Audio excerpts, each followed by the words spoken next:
Benjamin Fulford, ancien journaliste des médias officiels, lance l'alerte sur le 911 et Fukushima.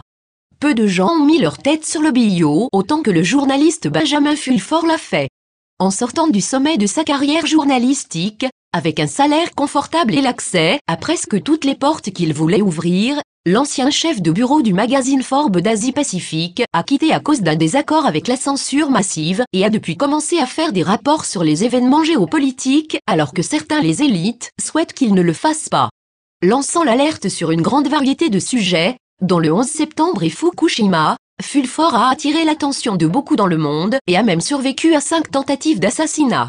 Main du Liched a eu la chance de pouvoir interviewer Monsieur Fulford. 1. Benjamin, quelle est votre formation et le milieu journalistique?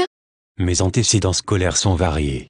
Je suis allé au primaire au Mexique et au Canada et j'ai étudié en espagnol et en anglais. Mon lycée était en français. À l'âge de 17 ans, je suis allé en Amazonie et j'ai étudié sous un chaman Shipibo sur les rives de la rivière Ucayali, dans le nord du Pérou. Mon éducation universitaire était l'université Sophia à Tokyo et l'université de la Colombie-Britannique à Vancouver, au Canada. Mon diplôme est en études asiatiques avec une spécialité de la région de Chine. Cependant, puisque j'ai pris environ une valeur de 10 ans de cours de premier cycle, je me considère comme un généraliste. 2. Vous parlez également plusieurs langues, n'est-ce pas? Oui. Autochtone ou proche de l'anglais autochtone, japonais, français et espagnol. Une capacité de conversation en mandarin et les diverses langues romanes. 3.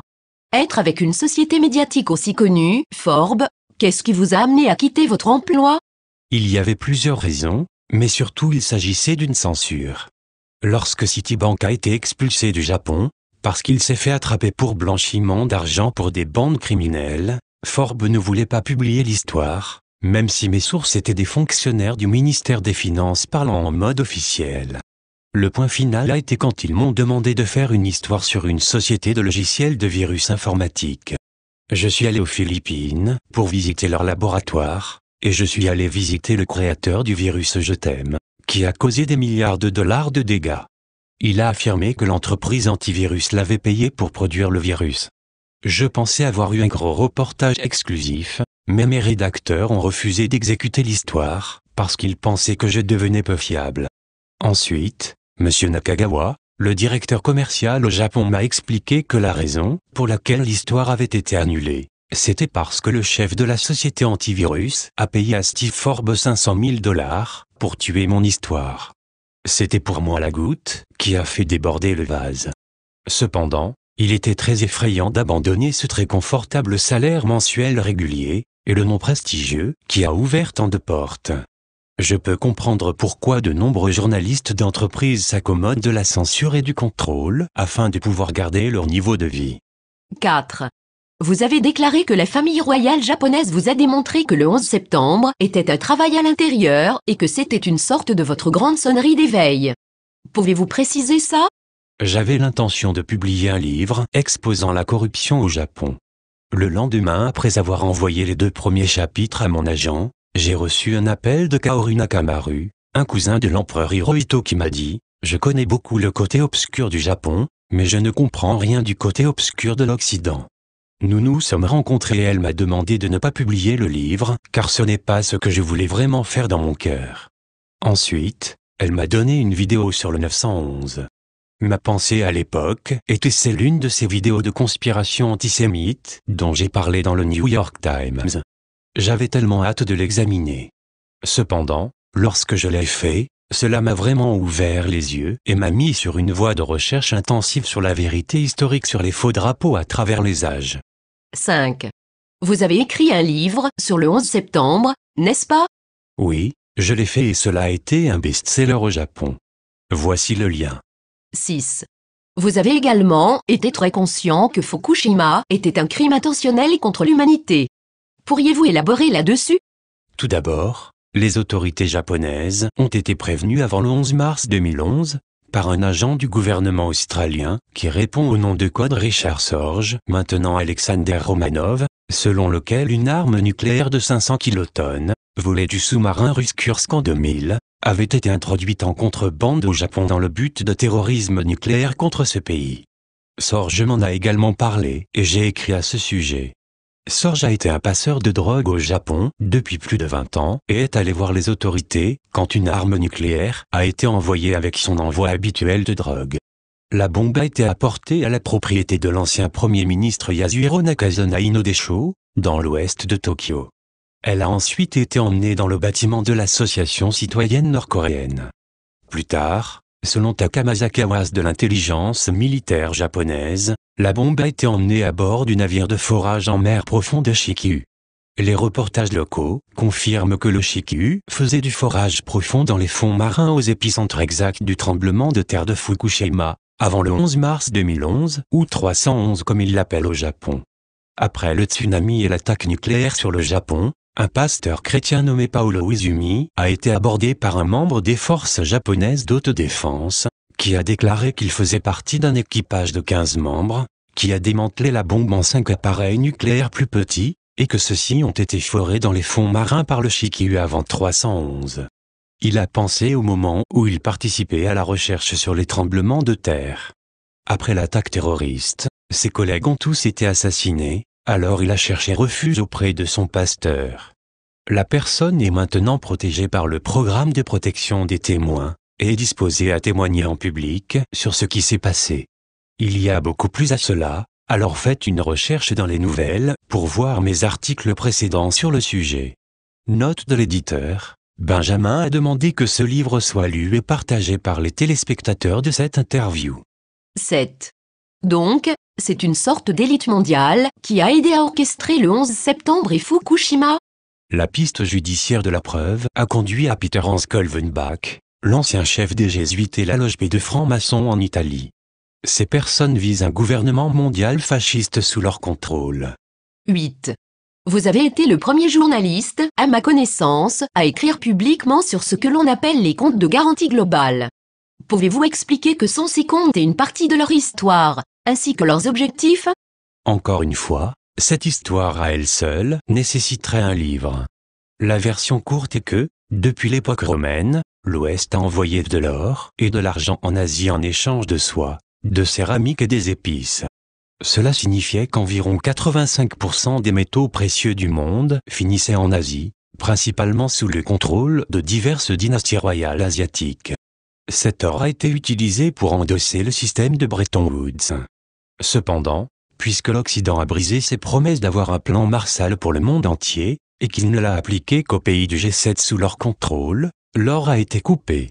Les États-Unis ont donc manqué d'or au début des années 1970, ce qui a entraîné le choc de Nixon, lorsque le dollar américain a été retiré de l'étalon or et qu'il a mis la norme pétrolière. La norme pétrodollar est maintenant remplacée à nouveau par un étalon or, mais le processus n'est pas complet, et il y a une résistance continuelle entre l'Ouest, qui possède les imprimantes des euros, dollars US et yens, et les Asiatiques qui ont l'or.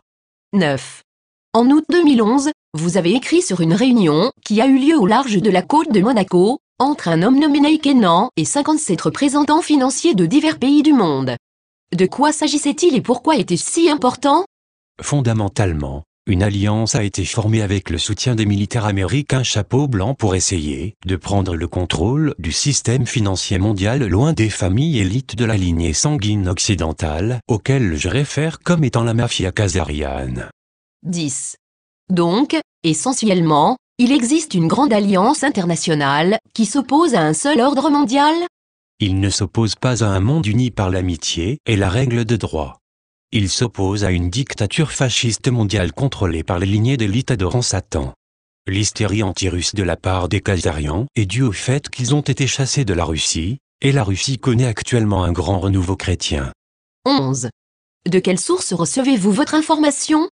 Mes sources sont nombreuses et variées, mais incluent des personnes dans la loge P de francs-maçons, le FSB, la NSA, les Illuminati gnostiques, la CIA, l'intelligence militaire américaine, les différentes bandes criminelles japonaises, les sociétés secrètes asiatiques, les services d'intelligence militaire japonaises, les Nord-Coréens, etc.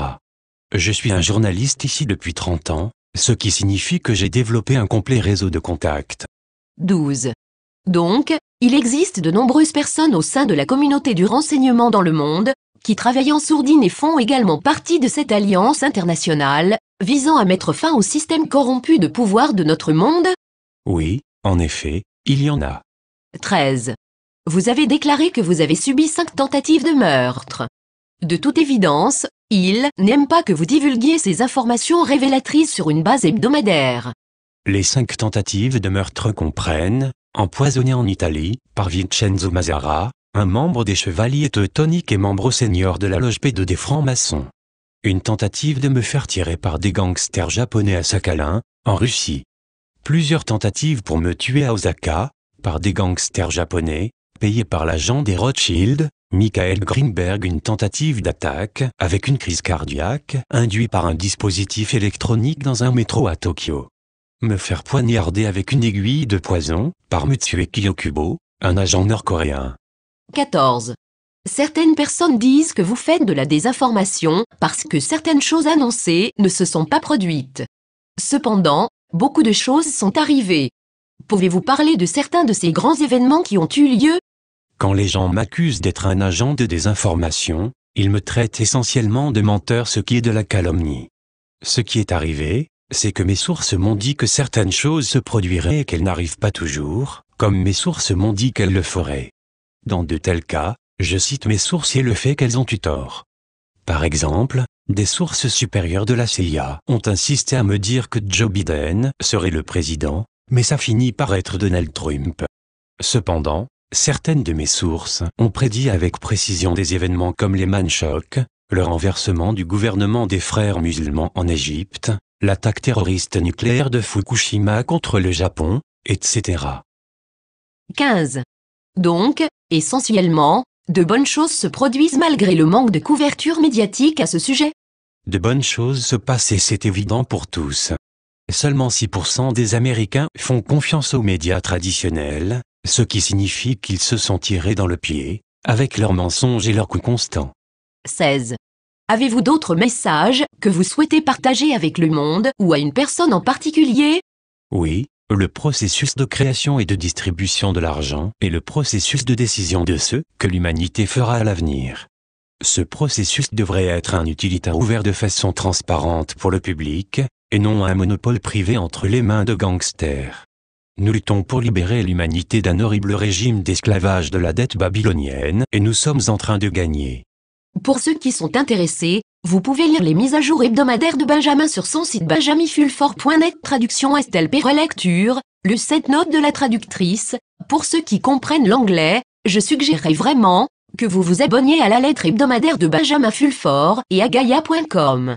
Les gens comme eux travaillent fort pour nous, et ce, au péril de leur vie. Les soutenir est un tout petit moyen de leur témoigner notre reconnaissance. benjaminfulfort.net